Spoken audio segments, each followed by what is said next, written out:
कभी भी किसी को मजाक नहीं करना। जैसे आप किसी को व्यसन मुक्त बनाना चाहते हैं, वो व्यक्ति बहुत दारू पीता है, ठीक है, पीता है, अभी उसका कोई कमजोरी है जिसके कारण वो पीता है, तो उसको दारू से बाहर निकालना ये हमारा कर्तव्य है, लेकिन कभी उसके लिए टीका नहीं करना, टिंगल नहीं करना, उसका मजाक नहीं करना, क्योंकि जैसे ही आपने टीका किया, टिंगल किया, तो आपका सारा काम व्यर्थ है।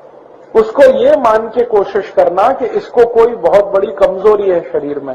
देखिए, व्यसन जब आता है ना शरीर में, तो शरीर की कमजोरी से आता है, दुर्गुण वो नहीं है। बहुत लोग कहते हैं कि ये व्यसन करता है इसलिए इसमें गुण कम है। गुण की कमी नहीं होती है, वो व्यक्ति को शरीर में कुछ कमजोरी आती है। कमजोरी क्या आती है?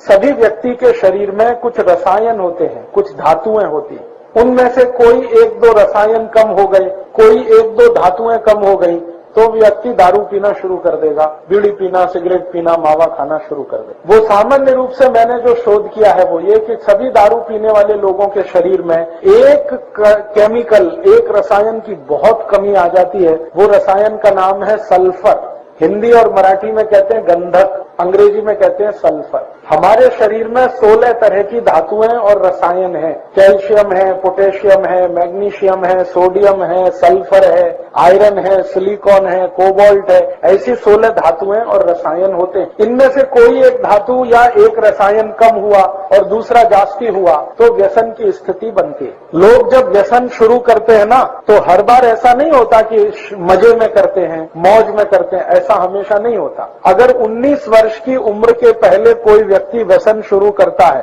तो मान सकते हैं कि वो मजे के लिए कर रहा है। उसके बाद की उम्र का कोई व्यक्ति अगर व्यसन शुरू करता है तो जानने की कोशिश करो, कोई एक रसायन शरीर में बहुत कम होगा, और जब तक उस रसायन की पूर्ति नहीं होगी तब तक वो व्यसन मुक्त भी नहीं हो। उसमें होगा क्या? शुरू में आपने उसको समझाया, 1-2 दिवस समझ गया, फिर कोई दिन चुपके से जाके पी के आएगा, आपको बताएगा भी नहीं, और फिर आपको पता चला, आप बोलोगे यार तुमने फिर पी लिया, तो उसने कहा क्या करूं, मन नहीं मानता, शरीर नहीं मानता।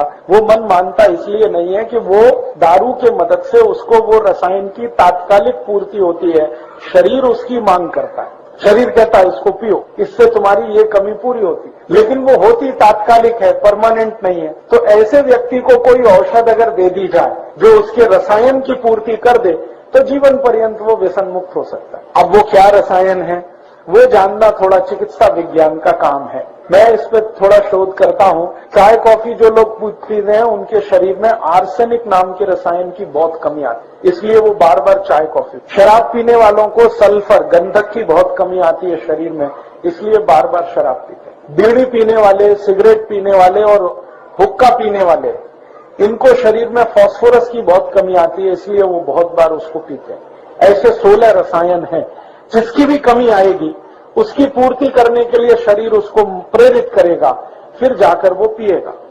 तो ऐसी परिस्थिति है। तो आप अगर इसको समझ सकते हैं तो ये ध्यान रखिए कि कोई व्यक्ति अगर व्यसन कर रहा है तो उसके शरीर की कोई बड़ी भारी कमजोरी है या उसके शरीर में कोई बहुत बड़ी कमी है जिसके चलते वो ऐसा कर रहा है। कमी दूर हो जाए तो वो नहीं करेगा। तो इसलिए मैंने आपसे कहा कि कभी भी आप किसी भी व्यक्ति की जो इस तरह के व्यसन में फंसा हुआ है, टीका नहीं करना, मजाक नहीं करना, हंसी खिल्ली नहीं करना उसकी, क्योंकि वो उसकी कोई बड़ी कमजोरी है। वो जानबूझ के कई बार ऐसा नहीं करता है, कोई बड़ी कमजोरी के तहत करता है।